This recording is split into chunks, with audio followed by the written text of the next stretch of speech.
재앙을 축복으로 바꾸시는 하나님에 대해서 말씀을 나누도록 하겠습니다.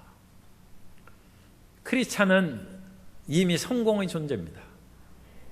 세상에서 좋은 대학 들어가고 좋은 직장에 들어가고 또 세상에 살기 좋은 나라로 이사가고 하면 사람이 성공했다고 합니다. 그러나 우리는 힘으로도 능으로도 가지 못하는 천국을 그리스도 예수의 은혜로 말미암아 가게 되었은즉 우리는 이미 성공한 사람인 것입니다. 뿐만 아니라 이 세상을 살아갈 때 여러 가지 힘들고 어려운 일이 있지만 주님의 도우심이 있고 성령의 인도하심이 있으니 우리는 또한 반드시 성공할 것입니다. 그러면 이와 같은 성공을 주신 하나님께서 어떻게 크신 은혜를 주셨고 그 크신 은혜를 우리가 잘 받아 누릴 수 있는 우리의 마음 자세는 어떠해야 되는지 말씀을 통하여 함께 은혜를 나누고자 합니다. 첫째로 전화의복을 주시는 사랑과 능력의 하나님을 우리는 굳게 믿어야 됩니다. 하나님께서는 죄인들을 징계하시고 잘못된 길로 걸어가는 사람을 막으십니다. 아담과 하와가 선악을 알게 하는 나무 열매를 따먹으로 말미암아 아담과 하와는 징계를 받았습니다. 그리고 하나님께서는 아담에게 내가 이마에 땀을 흘리면서 평생을 수고하여야 먹을 것을 먹는다고 했습니다. 그때부터 인간은 고생을 타고난 것입니다. 하나님께서는 그렇게 창조하시지는 않았지만 인간의 죄악으로 말미암아 인간은 마치 불티가 하늘로 올라감 같이 고생을 위해서 태어난 존재가 되고 만 것입니다. 그러나 인생이 비극으로 끝나지 않는 것은 하나님은 사랑이시기 때문입니다. 아담과 하와가 죄를 짓고 부끄러움으로 무화과 나물 잎으로 자기 몸을 가렸습니다만 그것이 얼마나 가겠습니까? 말라서 시들어버리고 못쓰게 되었을 때 하나님께서는 짐승을 잡아서 피를 흘리고 가죽옷을 지어서 입히신 것입니다. 하나님께서는 죄진 인생이라 할지라도 그냥 버리시지 않고 사랑과 은혜로 덮어주시는 것입니다. 그러므로 욥기 5장 18절에서 말씀합니다.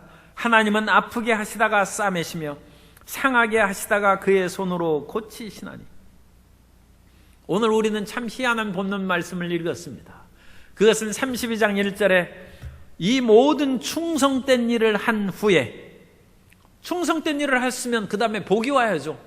그런데 희한한 일이 다가온 것은 아수르 왕 사네립이 유다에 들어와서 견고한 성읍들을 향하여 진을 치고 쳐서 점령하고자 한 전쟁이 일어났다는 것입니다. 이 모든 충성된 일을 하고 하나님을 기쁘시게 한 히스기야 왕에게 복을 주셔야 되는데 지금 전쟁이 일어났습니다. 그러나 이 전쟁이 일어난 것은 결국 아무것도 아니고 눈앞에 잠깐 지나가는 사건에 불과하다는 것을 우리는 알아야 됩니다. 그걸 믿는 것이 눈이 열린 크리스찬인 것입니다. 왜냐하면 우리가 읽지 않았습니다만 32장 22절 끝부분에 가면 이와 같이 야훼께서 히스기야와 예루살렘 주민을 아수르 왕 사네립의 손과 모든 적국의 손에서 구원하여 내사, 충성된 히스기야와 유다 백성들에게 복을 내려주시는데 그 1단계로 적군이 와서 전쟁을 하게 했지만 그 모든 손에서 구원하여 내사 사면으로 보호하심에 여러 사람이 예물을 가지고 예루살렘에 와서 야훼께 드리고 또 보물을 유다 왕 히스기야에게 드린지라. 이후부터 히스기야가 모든 나라의 눈에 존귀하게 되었더라. 중간에는 비바람이 쳤습니다. 그러나 비바람이 쳐야 농작물이 자라죠. 우리가 제석산에도 사람들이 그야말로 밭에 개간을 하고 이렇게 씌워놨는데 비바람이 치고 그러면 거기가 작물이 자랍니다. 그러나 비바람이 오지 않으면 누가 산 꼭대기에 올라가서 물을 주겠습니까? 그럼 다 밭작물이 타버리죠. 그러므로 32장 1절로 23절을 연결시켜서 읽으면 이 모든 충성된 일을 한 후에 여러 사람들이 예물을 가지고 예루살렘에 와서 야훼께 드리고 또 보물을 유다 왕 히스기야에게 드린지라. 이후부터 히스기야가 모든 나라의 눈에 존귀하게 되었더라. 이렇게 연결되는 것입니다. 중간에 아수르의 그런 모든 공격은 고통과 어려움이 있지만 그것을 끝까지 믿음으로 지나간 히스기야의 앞길을 활짝 열어주시고 히스기야는 존귀한 사람이 되었다는 것입니다. 그러므로 우리 앞에 어떤 어려움과 혼돈이 다가와도 그것으로 인하여 낙심하고 주저앉아서는 안 됩니다. 그것은 지나가는 과정이고 하나님의 사랑은 변함이 없고 하나님의 능력은 흔들리지 않습니다. 하나님의 능력을 이길 수 있는 자가 하늘과 땅에 어디에 있겠습니까?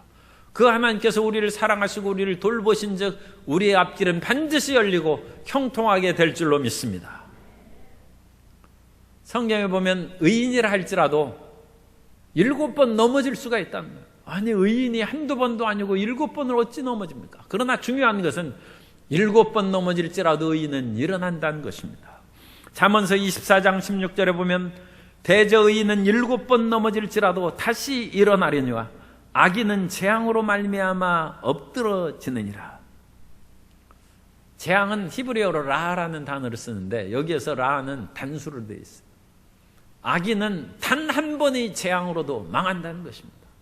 그러나 의인은 아무리 재앙과 어려움이 다가와도 흔들리지 아니하고 반드시 다시 일어난다는 것입니다.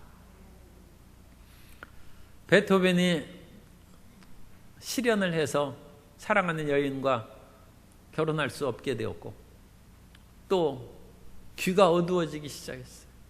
그래서 난청이 되었습니다. 나중에는 완전히 이제 들리지 않게 되었죠. 그리고 귀가 들리지 않게 시작하자 너무 고민이 되고 걱정이 돼서 음악가가 귀가 들리지 않으니 어찌하겠습니까?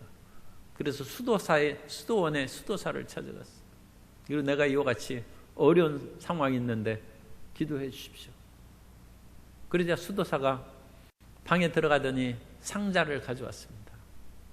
그러면서 베토벤에게 이 상자에는 검은 구슬과 흰 구슬이 있는데 한번 손을 넣어서 잡아보게. 그래가지고 베토벤이 손을 넣어서 구슬을 꺼내니까 검은 구슬이 나왔어요. 그러자 수사가 얘기합니다. 검은 구슬은 불행과 고통을 상징하고 흰 구슬은 성공과 희망을 상징하는데 검은 구슬을 뽑았구나. 다시 한번 그 구슬을 뽑아보라고 했습니다. 그러자 손을 넣어서 상자에서 구슬을 집었는데 또 검은 구슬이 나왔어요. 그러자 얘기합니다.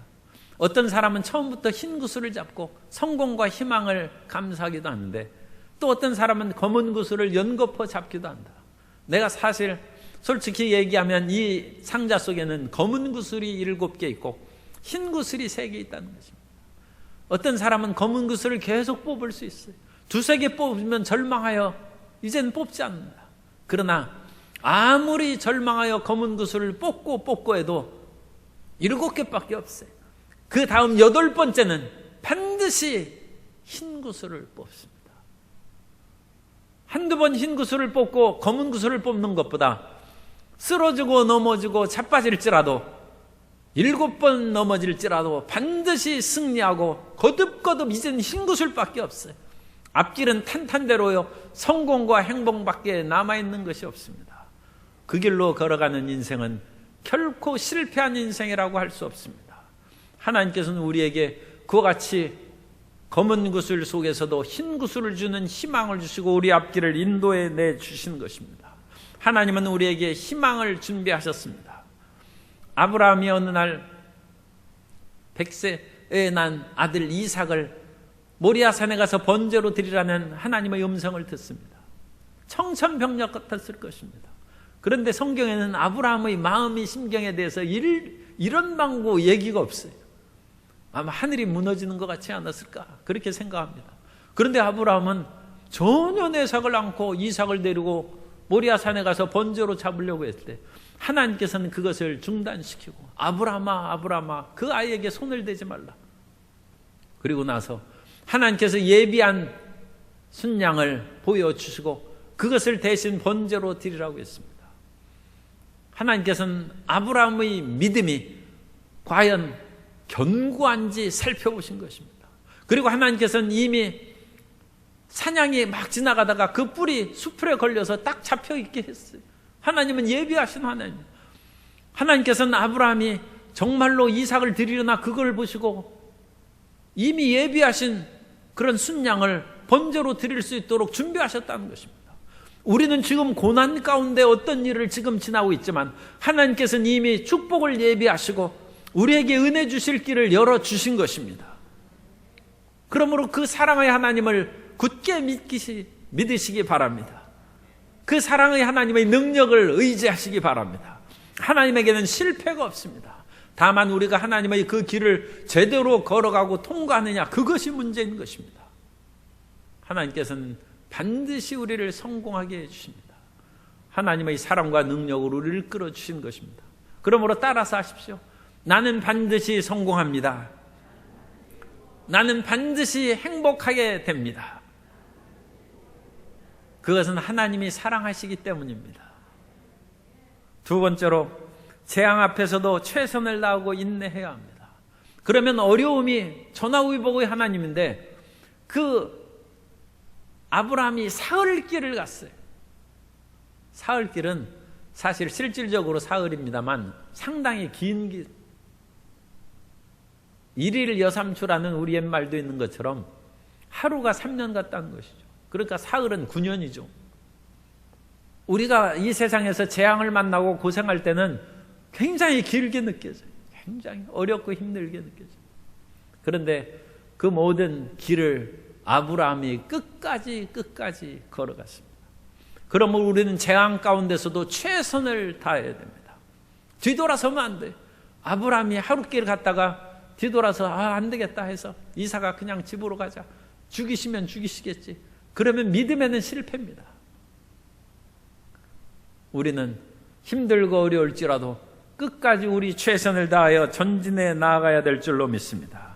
역대하 32장 2절 이하에 보면 히스기야가 사네립이 예루살렘을 치러 온 것을 보고 그의 방백들과 용사들과 더불어 의논하고 성 밖의 모든 물 근원을 막고자 하매 그들이 돕더라. 이에 백성이 많이 모여 모든 물 근원과 땅으로 흘러가는 시내를 막고 이르되 어찌 아수르 왕들이 와서 많은 물을 얻게 하려 하고 히스기야가 힘을 내어 무너진 모든 성벽을 보수하되 망대까지 높이 쌓고 또 외성을 쌓고 다윗 성의 밀로를 견고하게 하고 무기와 방패를 많이 만들고. 이스라엘은 지중해 그 서쪽 해안에 있는 작은 나라고 아수르는 메소포타미아 지역을 다 정복한 대제국입니다. 그 아수르가 이스라엘을 쳐들어왔어요. 그럼 그냥 항복해야죠. 그런데 히스기야는 하나님을 의지함으로 저 하나님을 믿지 않고 우상을 섬기게 강요했습니다. 아수르는 자기 정복한 모든 나라들을 백성들을 붙잡아서 이동시키고 헛된 우상 숭배를 강요를 했는데 그런 나라에 굴복할 수 없죠. 그러므로 히스기야 왕은 자기가 할 수 있는 한 최선을 다해서 아수르 왕을 물리치기 위해서 전쟁할 때 필요한 것이 물입니다. 그러므로 물을 적군이 가져가지 못하도록 하고 또 성읍을 견고하게 하고 무너진 성벽은 다시 쌓고 자기의 최선을 다했다는 것입니다. 우리는 세상에서 어려운 일이 다가올 때 이제 모든 것이 끝났다. 더 대적이 쳐들어오는데 내 힘으로 감당하지 못한다. 그래서 주저앉아 울고 있으면 인생 끝나는 것입니다. 우리는 하나님을 의지하고 우리의 작은 힘이라 할지라도 끝까지 최선을 다하여 살아나가는 하나님의 자녀가 되어야 될 줄로 믿습니다. 이스라엘 백성들이 하나님을 거역하고 반역하며 엘리야의 기도를 들으셔서 이스라엘 백성들에게 가뭄을 내리셨어요. 그래서 이스라엘 백성들이 3년 6개월 가뭄이 진행된 것은 우리가 알고 있습니다만 처음에는 그게 얼마나 될지 몰랐겠죠. 그런데 처음 한두 달 동안 가뭄이 시작되며 엘리야는 그리 시냇가에서 까마귀에게서 물과 그 고기를 떡을 먹고 그와 같이 살다가 이제 그 물이 말랐어요. 그러니까 몇 달이 지났다는 것이죠. 그때 하나님께서는 사르밧 과부에게 보내셨어요. 그래서 가보니까 사르밧 과부는 이제 벌써 먹을 것이 떨어졌어요. 마지막 밀가루 한 웅큼과 기름 조금 남은 것으로 과자를 만들어서 이제 그거 먹으면 굶어 죽는 것이죠. 그때 엘리야가 사르밧 과부에게 얘기합니다. 내가 가진 것이 적지만 그것으로 인하여 먼저 과자를 만들어서 나를 먹게 하라. 그러면 하나님께서 말씀하시기를 너희 가루통에 가루가 떨어지지 아니하고 기름병에 기름이 끊어지지 않기를 가뭄이 끝날 때까지 계속될 것이다. 하나님께서 너에게 복을 주실 건데 과연 그 하나님의 말씀을 믿고 내 말대로 나를 대접하겠느냐? 사르밧 과부가 망설였을 것입니다. 그러나 자기의 작은 것으로도 엘리야를 대접하고 하나님의 말씀을 믿었습니다. 그러므로 3년 6개월 가뭄이 끝날 때까지 그 가루통에 가루가 떨어지지 아니하고 기름병에 기름이 끊어지지 않게 되었다는 것입니다. 우리의 작은 일들이라도 하나님께 끝까지 나아가고 충성하면 주님께서 은혜를 내려주시는 것입니다. 누가복음 21장 2절 이하에 보면 또 어떤 가난한 과부가 2렙돈을 넣는 것을 보시고 이르시되 내가 참으로 너희에게 말하노니 이 가난한 과부가 다른 모든 사람보다 많이 넣었도다. 저들은 그 풍족한 중에서 헌금을 넣었거니와 이 과부는 그 가난한 중에서 자기가 가지고 있는 생활비 전부를 넣었느니라 하시니라. 가난한 과부는 2렙돈, 동전 2개밖에 없어요. 그런데 그것을 헌금을 했습니다. 그때 예수님께서 그것을 보시고 저 가난한 과부는 자기 생활비 전부를 넣었다는 것입니다. 부자들은 자기의 일부만 넣었는데 이 사람은 자기 생활비 전부를 넣었다. 그러므로 모든 사람보다 더 많이 하나님을 섬기고 충성했다는 것입니다. 예수님의 이 칭찬이 있은 후에 가난한 과부에게 많은 사람의 도움의 손길이 쇄도하고 밀려들지 않았을까 저는 생각합니다. 세상에서도 그야말로 아주 가난하고 힘든데 어렵게 대학을 합격을 했어요. 학원도 못 다니고 과외도 못 다닌 것입니다. 그런데 그야말로 형설지공으로 눈가에서 반딧불 켜놓고 또 공부하는 그런 사람으로 합격했어요. 그런 정성 어린 훌륭한 학생은 사람들이 도와줘야 되겠다 해서 등록금도 마련해주고 생활비나 또 축하하는 옷도 해주고 그렇습니다. 그럼 예수님께서 이 과부 2렙돈을 넣은 것으로 칭찬했는데 사람들이 그 말을 들은 사람들이 그 성전에 가득했을 텐데 그 사람들이 어찌 돕지 않겠습니까? 그 사람들이 돕지 않는다 할지라도 하늘의 천군 천사들이 도왔을 것입니다. 하나님의 아들이 말씀하시는데 어찌 천군 천사들이 그 말씀에 순종하지 않겠습니까? 우리가 힘들고 어려울지라도 최선을 다하여 살아갈 때 주님께서는 그 길을 열어주시고 복을 내려주신 것입니다. 그러므로 우리는 이 세상에 어렵고 힘든 일이 있어도 최선을 다하여 선을 행하고 올바르게 살아가야 됩니다. 갈라디아서 6장 9절에 보면 우리가 선을 행하되 낙심하지 말지니 포기하지 아니하면 때가 이름에 거두리라. 그러므로 우리 성도 여러분은 인내를 온전히 이루고 사시는 성도 여러분 되시기를 바랍니다. 따라서 하세요. 인내를 온전히 이룹시다. 끝까지 참고 삽시다. 야고보서 5장 7절 이하에 보면 그러므로 형제들아 주께서 강림하시기까지 길이 참으라. 보라 농부가 땅에서 나는 귀한 열매를 바라고 길이 참아 이른 비와 늦은 비를 기다리나니 너희도 길이 참고 마음을 굳건하게 하라. 주의 강림이 가까우니라. 사람마다 이것은 생각이 다른데 애완견을 미용시키는 사람들이 있어요. 일단 그걸 좋은 것으로 그냥 받아들여서 제가 말씀을 드리겠습니다. 왜냐하면 주인이 좋아하니까. 그리고 강아지는 강아지대로 자유롭게 살아야 좋다고 그런 생각이 들긴 합니다만 일단 좋다고 생각해서 애완견을 그 미용실에 보냈어요. 왜냐하면 주인이 돈도 많이 들고 그 얼마나 정성을 합니까?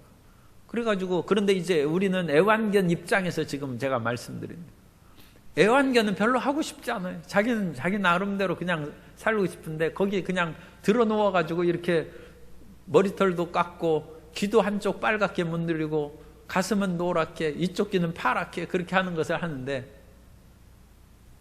이 미용실에 애완견을 하면 1시간 반이나 2시간을 그렇게 미용시켜야 된대요. 사람도 그러면 질려가지고 텔레비도 보고 하고 그런데 강아지가 뭐 텔레비를 보겠어요? 뭐라 하겠어요? 얼마나 힘들지 뭐. 그래가지고 그 강아지가 그 미용실에서 다듬어지다가 그 미용사의 눈을 이렇게 본다는 것입니다. 그때 미용사가 숙련된 미용사는 그걸 딱 알아차리고 그 강아지를 쓰다듬으면서 괜찮아 괜찮아 두려워 곧 끝나 염려하지 마 넌 아름답게 될 거야 그러면 강아지가 눈을 스스로 감는. 너무 힘들어요. 그러나 그 말에 그냥 힘을 얻고 그렇게 참고, 그런데 그걸 못 참으면 으르렁거리기도 하고 온몸을 발버둥친 그런 강아지도 있고, 또 어떤 강아지는 죽었다 싶어서 배를 하늘로 딱 내밀고 이렇게 항복한다는 표시. 그냥 내 죽은 듯이 그냥 참고 살지. 그런 강아지도 있다. 그런데 1시간 반, 2시간이 지나면 어쨌든 그 개는 일반 강아지하고 비교할 수 없어. 어찌나 멋있고 아름다운지 지나간 사람이 2번, 3번 쳐다보고. 우리 인생을 하나님께서 다듬어 주십니다. 우리 성격은 모가 난 것이 많고 거친 것이 많아요. 그래서 고난으로 인해서 모가 다듬어지고 인생의 역경으로 말미암아 다른 사람을 긍휼히 여겨요. 굶어본 사람이 굶은 사람의 심정을 알아. 굶어보지 않는 사람은 배고픈 사람의 감정을 어찌 알겠습니까? 우리 인생이 왜 그렇게 하나님의 은혜 가운데 살지 왜 굶주린 때가 있습니까? 그래야 마음이 넓어지는 거예요. 그래야 다른 사람을 사랑하고, 하나님께서 말할 수 없는 풍요한 물질을 주셔도 가난한 사람을 생각하는 거예요. 왜냐하면 자기가 굶어봤으니까. 그래 하나님이 다듬으시는 것입니다. 그 다듬을 때 하나님께 온전히 순종하고 인내함으로 맡겨야지, 발버둥치기로 으르렁거리고 뛰쳐나가면 다듬어지지 않죠. 그러면 또 붙잡아다가 주인이 다시 미용시키죠. 우리는 재앙을 만나고 역경을 만날지라도 끝까지 최선을 다하고 모든 것을 하나님께 맡기고 인내로서 그 모든 것을 지나가는 자녀가 되어야 될 줄로 믿습니다. 그러면 하나님께서 어련히 아르셔서 우리를 그 억울함에서, 그 고통에서 벗어나게 하시고 우리를 아름답게 만드시겠습니까? 재난은, 역경은 우리를 아름답게 만드시는 하나님의 손길인 것입니다. 그 하나님을 신뢰하시는 성도 여러분 되시기를 예수님 이름으로 축원합니다. 세 번째로, 전화위복을 체험하려면 끝까지 용기를 잃고 전진해야 됩니다. 오늘 32장 7절 이하에 보면, 너희는 마음을 강하게 하며 담대히 하고 아수르 왕과 그를 따르는 온 무리로 말미암아 두려워하지 말며 놀라지 말라. 우리와 함께 하시는 이가 그와 함께 하는 자보다 크니 그와 함께 하는 자는 육신의 팔이요 우리와 함께 하시는 이는 우리의 하나님 야훼시라. 반드시 우리를 도우시고 우리를 대신하여 싸우시리라 하며 백성이 유대 왕 히스기야의 말로 말미암아 안심하니라. 사람들이 너무 두려워하고 있어요. 코로나19로 말미암아 두려워하고 있어요. 그러나 우리는 위생수칙을 지키고 그 거리두기를 하고 잘 지켜야 됩니다. 그러나 두려워할 필요는 없습니다. 하나님이 더 크시고 위대한 것입니다. 하나님을 의지하면서 우리는 위생수칙과 거리두기, 생활준칙을 잘 지키면 하나님께서 우리 건강을 지켜주시고 보호해 주실 줄 믿습니다. 아수르 왕이 아무리 힘있고 강한 군대를 가지고 쳐들어왔지만 하나님을 경외하는 히스기야는 떨지 않습니다. 백성들은 떨 때 히스기야는 두려워하지 말라고 그들에게 용기를 줍니다. 왜냐하면 그들은 육신이라는 것입니다. 그들의 강한 힘은 육신의 팔에 불과한 것입니다. 사람들은 모든 인생이 풀과 같고 그 모든 영화가 풀의 꽃과 같으니 풀은 시들고 꽃은 떨어지는 것입니다. 인생은 시들어버린 것입니다. 어찌 시들어버린 인생을 두려워합니까? 그러므로 히스기야 왕은 두려워하지 말라. 그들은 육신의 팔이고 우리가 의지하는 분은 하나님이시라는 것입니다. 그래서 히스기야 왕은 어떠한 그런 재앙 앞에서도 용기를 잃지 않고 오히려 용기를 잃고 흔들리는 사람들에게 힘을 실어주고 담대하게 지내라고 말씀하고 있습니다. 우리는 세상의 여러 가지 일들이 우리를 다가와서 우리를 약하게 하고 힘을 없게 할지라도 쓰러지면 안 됩니다. 젊을 때에는 젊음의 용기와 패기로 살아간다 하지만 나이가 들면 사람들이 그런 용기도 없어요. 젊을 때는 오기도 있어가지고 그야말로 해병, 귀신 잡는 해병이라고 하는 것처럼 젊은 해병들이 어찌나 강하고 힘차게 나가는지 그냥 귀신도 잡아먹어요. 그런데 사람이 그렇게 귀신 닮는 해병을 제대한 사람이 이제 나이가 늙으니까 그 몸과 마음이 허약해졌어. 그러나 사람의 젊음과 패기는 잃어버릴지라도 하나님을 의지하는 마음은 잃어버려서는 안 됩니다. 어떠한 힘이, 어떠한 일이 우리에게 다가온다 할지라도 끝까지 하나님을 굳게 붙잡고 담대하게 전진하는 성도 여러분이 되시기를 바랍니다. 히스기야 왕은 그렇게 굳건히 서서 그 연약할 때마다 기도했습니다. 사람이 연약하고 힘이 들 때는 기도해야 됩니다. 역대하 32장 18절 이하에 보면 사네립의 신하가 유다 방언으로 크게 소리질러 예루살렘 성 위에 있는 백성을 놀라게 하고 괴롭게 하여 그 성을 점령하려 하였는데 그들이 예루살렘의 하나님을 비방하기를 사람의 손으로 지은 세상 사람의 신들을 비방하듯 하였더라. 이러므로 히스기야 왕이 아모스의 아들 선지자 이사야와 더불어 하늘을 향하여 부르짖어 기도하였더니 어떠한 어려움과 힘든 일이 다가와도 부르짖어 기도해야 되고 이사야와 같은 기도 용사와 함께 기도하는 성도 여러분이 되시기를 바랍니다. 그랬더니 하나님께서 하늘의 천사를 보내서 아수르 군대를 치셨어요. 그래서 아수르 군대들이 다음날 자고 일어나 보니까 다 죽었어요. 그래서 사네립이 고국으로 돌아갔는데 결국 고국에서도 반역을 일으키는 아들들에 의해서 죽고 맙니다. 인생의 강한 힘도 헛된 것이고 그것은 오래가지 못한 것입니다. 그러나 하나님을 의지하고 주님을 믿고 나아가는 그 모든 발걸음에는 하나님의 평강과 승리의 역사가 나타나게 될 줄로 믿습니다. 항상 강하고 담대하여 기도하는 성도 여러분이 되시기를 바랍니다.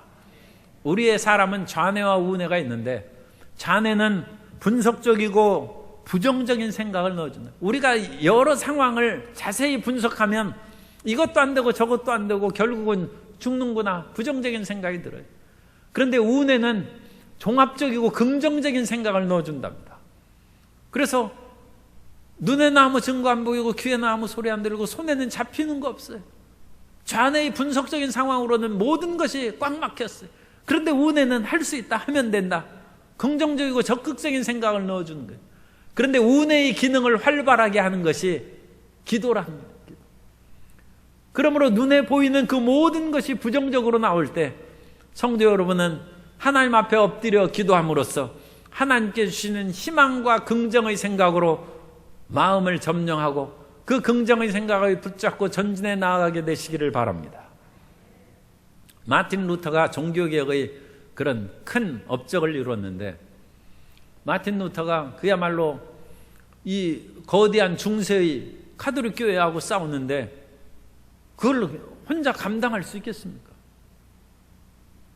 마틴 루터가 강인한 사람이긴 하지만 그 마음이 연약해질 때가 있어요. 그래서 우리식으로 그냥 얘기하면 어느 날 마틴 루터가 너무 힘들고 괴로워가지고 아침에 일어나지 않고 그냥 이불 속에 누워있어요. 그 아내가 보랍니다. 그 보다가 아니 왜 일어나지 않고 그렇게 누워있습니까? 아 모든 것이 힘들고 더 이상 정말로 살고 싶지도 않고 이 종교개혁은 아마 포기해야 될까 봐 그런 식으로 루터가 낙심되는 말을 했어요. 그런데 아내가 슬그머니 나가더니 한참 있다가 상복을 입고 왔어요. 루터가 깜짝 놀라서 일어났어요. 아니 누가 돌아가셨어? 누가 어떤 사랑하는 사람이 돌아가셨습니까? 그렇게 물으니까 그 아내 보라가 대답합니다. 하나님이 돌아가셨어요. 그래서 루터가 깜짝 놀라면서 어찌 말을 그렇게 함부로 하는가? 그런 잘못된 말을 그렇게 입에도 올리지 말라고 합니다. 그러자 그 아내 보라가 얘기합니다. 하나님이 돌아가시지 않았으면 당신이 왜 이리 낙심하고 절망합니까? 하나님이 살아계신데 무엇을 걱정하고 염려합니까? 하나님은 우리를 도우시고 우리를 사랑하시고 죽기까지 우리를 사랑하사 그 아들 예수 그리스도를 우리에게 보내주셨는데 당신이 의로운 일을 향하여 종교개혁을 행하는데 살아계신 하나님이 함께 계신데 무엇이 두렵습니까? 루터가 크게 깨닫고 마음을 돌이켜서 종교개혁을 추진해서 큰 성과를 거뒀다는 말이 있습니다. 오늘날 우리는 낙심하게 하고 우리를 두렵게 하는 일이 끊임없이 다가옵니다. 그러나 하나님은 살아계십니다. 하나님은 세세토록 살아계셔서 영광과 찬양을 받으시기에 합당하신 하나님이십니다. 그러므로 연약하고 떨리는 마음을 하나님을 의지함으로 굳세고 용기 백배하여 전진하는 성도 여러분 되시기를 바랍니다. 사람들은 누구나 연약해집니다. 사람이 건강할 때는 마음도 건강한데 몸이 조금 약해지면 마음도 약해집니다. 베드로는 어찌나 그야말로 용기 있고 담대한 사람인지 그 풍랑이 일고 그 파도가 치는데 만일 주시어든 나로 명하여 물 위로 걸어오라 하소서, 주님께서 오라 하시니까 거기를 뛰어들어서 걸어가다가 이제 두려워서 물에 빠지긴 했습니다만 그런 담대한 베드로입니다. 그럼에도 불구하고 제사장의 뜰에서 그 제사장 집 하속이 당신도 예수님과 한 패지 하니까 나는 아니라고 해서 부인하고 얼마나 떨리고 두려웠는지 베드로가 그랬어요. 그런데 그런 베드로가 또 제자들도 마찬가지입니다. 그 제자들도 어찌나 그 소심이 그 심장이 약해졌는지 자기들끼리 모여있는 남자들만 그야말로 10명 모여있고 그런데도 불구하고 문을 꼭꼭 잠그고 숨어서 있을 때 예수님께서 잠근 그런 집에 방에 들어오시고 부활하신 예수님을 만날 때 그 역사를 성경에 문들을 닫았더니 그거 반드시 있지 않습니까? 떨리는 인생들입니다. 그런데 그 제자들에게 성령 받으라는 것입니다. 너희는 아버지 약속하신 성령을 받기까지 예루살렘을 떠나지 말라. 그러면서 오직 성령이 너희에게 임하시면 너희가 권능을 받고 예루살렘과 온 유대와 사마리아와 땅끝까지 이르러 내 증인이 되리라 말씀하셨어요. 그 약속의 말씀을 붙잡고 열흘 동안 마가의 다락방에서 열심으로 기도할 때 성령이 임하시고 그들에게 방언을 받고 충만한 은혜의 역사가 있었습니다.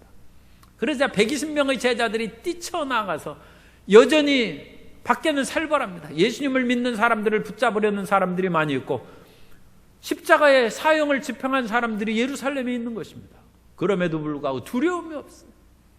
담대히 예수 그리스도를 증거하되 너희가 십자가에 못 박혀 죽게 하신 예수님께서 죽으신 지 사흘 만에 부활하셨고 부활하신 예수님께서 승천하셨고 하나님의 보좌 우편에 계셔서 약속하신 성령을 우리에게 보내주셨다. 그 성령으로 말미암아 오늘 우리가 너희 앞에 이와 같이 담대히 섰노라. 그 담대함을 말할 수 없어요. 그리고 그 담대한 복음의 말씀을 들은 사람들이 하루에 3,000명, 5,000명씩 예수님을 믿고 회개하는 역사가 일어나게 된 것입니다. 우리가 하나님을 믿고 성령의 충만을 받아서 담대함을 얻으면 이 세상의 어떤 재앙과 역경도 넉넉히 이기고 살아가게 될 줄로 믿습니다. 용기 100배에서 세상을 살아가는 힘차고 강한 크리스찬이 되시기를 예수님 이름으로 축원합니다. 인생은 고난이 많습니다. 그러나 그 고난 가운데 하나님께서는 우리를 멸망하도록 버려두시지 아니하고 사랑으로 우리를 붙잡아 주십니다. 그 하나님은 능력의 하나님이십니다. 그러므로 재앙이 다가와도 결코 두 손 놓고 있지 말고 그 어려운 가운데서도 눈물을 흘리며 씨를 뿌리는 심정으로 시험에 여러 번 떨어진 사람은 눈물을 흘리면서 공부하고 끊임없이 사업에 실패한 사람은 7번 실패해도 8번 일어납니다. 8번은 반드시 일어납니다. 그러므로 최선을 다해서 살아가고 용기가 흩어질 때마다 기도하고 더 하나님을 굳게 믿고 담대히 나아가 성령 충만하면 우리의 앞길은 탄탄대로가 될 것이요 성공의 역사가 넘치게 될 것입니다. 그러한 은혜로 모두 충만히 체험받고 많은 사람을 유익하게 하는 성공자가 되시기를 예수님 이름으로 축원합니다.